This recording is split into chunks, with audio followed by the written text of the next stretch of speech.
For those of you who don't know me, my name's Peter, and I met Alex in high school. Thank you. And after we met freshman year, we quickly became best friends. Oh, you're that Peter. I am that Peter.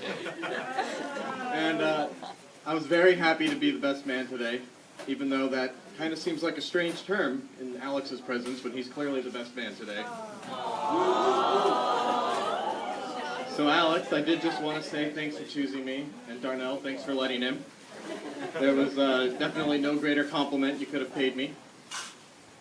It was a beautiful ceremony today. The bridesmaids were stunning. Not as beautiful as Darnell, of course. And you know, I'd never been to a wedding before at all. At first, I was very nervous that at the first wedding that I was attending, I was going to be the best man. But then I realized that I was actually lucky that my first wedding was between two people I care about so much. So again, I just wanted to say congratulations, and that I'm just so happy for you and so happy to be here. You know, when I first started writing this speech, I was worried about being uncomfortable up here for a few minutes, and about making Alex feel uncomfortable for a few minutes. But then I realized that it was the least we could do if Darnell has to put up with a few uncomfortable minutes every time they go to bed together.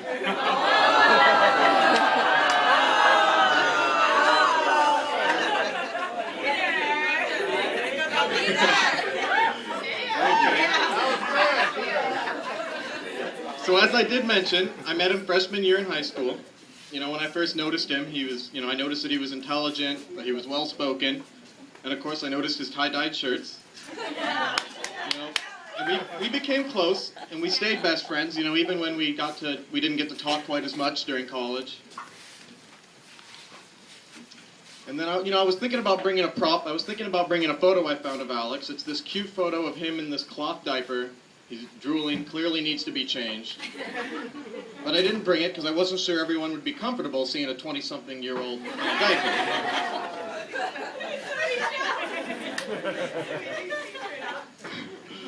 Seriously, though, I do have so many happy memories of hanging out with him. I remember when his family took me to the LA County Fair with him. I remember countless nights talking late on the phone. When his mom told him to go to sleep, he'd pretend to be asleep, and then he'd just pick it back up and keep talking. I remember buying, long in the past now, we bought dorky leather trench coats together. I still own mine, but it never gets worn. I remember Alex's pink Hello Kitty hat. And I remember, I have a photo of him hugging the Hello Kitty mascot, and she looked quite scared.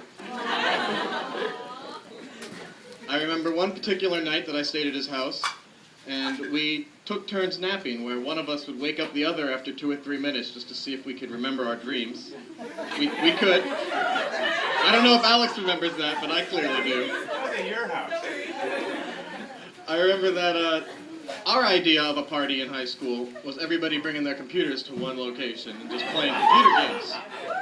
Which, by the way, there was nowhere to set up our computers at the bachelor party. I was kind of disappointed.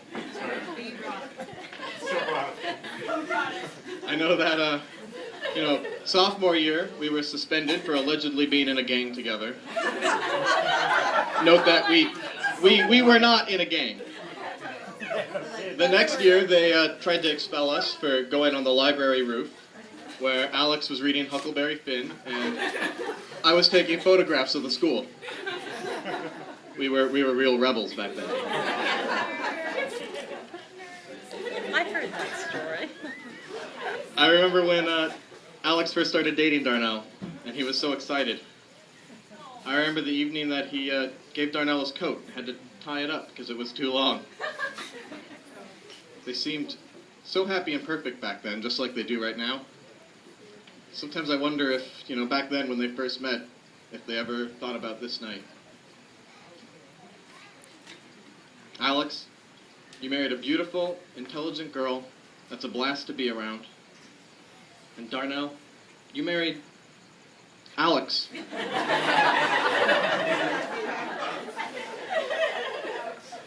Now, when I researched best man speeches, I found a joke that came up a lot of times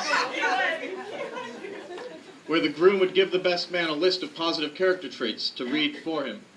And the best man would, stumble and pretend like he couldn't read his writing.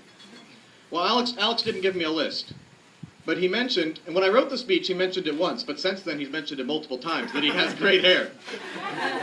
And I do think he's right. I think he has fantastic hair. Very, very nice. And Darnell, I wanted you to know that I'm only slightly mad at you for taking my best friend. But I'm working on getting over it. So I just wanted to ask you really quick, Alex, what did you think of the day today? I am overall, I'm glad. Overall. You're glad. Okay. Well, that's fantastic. But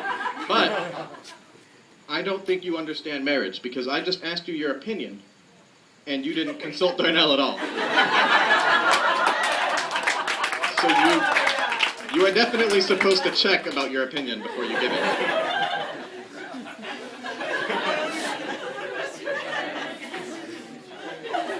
So I did want to say some wise words here, but I'm having a little trouble thinking of something wise to say.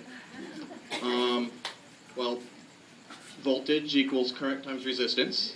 It comes in handy. You wouldn't think it would, but it does. But if you want some real advice, I think just love each other forever, stay interested and active in each other's lives, spend as much time together as possible, and just remember, don't panic.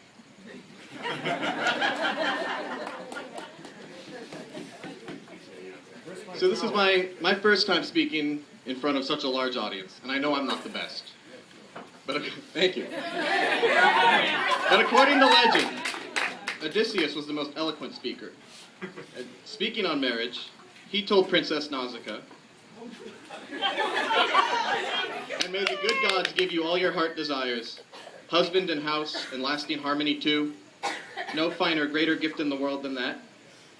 When man and woman possess their home, two minds, two hearts that work as one, despair to their enemies, a joy to all their friends, their own best claim to glory."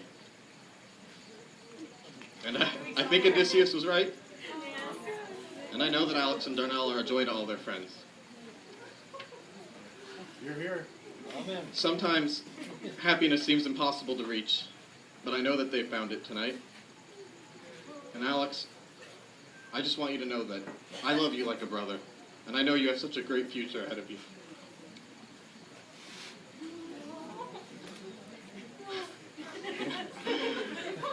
I'm sorry you're moving so far away, but I know that distance won't be able to hurt our friendship. Plus, I trust you, and I'll follow you wherever you tell me to go. If you ask me to come visit you in Hawaii, I'll come visit you. You told me to go to Vegas, I'll go to Vegas. You told me to go to Palm Springs, I'll go to Palm Springs. You told me to come up to the library roof, and I'll come up to the library roof. You hardly ever steer me wrong. Well, ladies and gentlemen, you'll be happy to know that my speech is coming to an end. Again, congratulations, and thank you for having me here. You're the perfect couple, and I can see the radiance of your love when I look at you tonight. So everyone, if you could join me in a toast to the happy couple, to my best friend and his lovely new wife.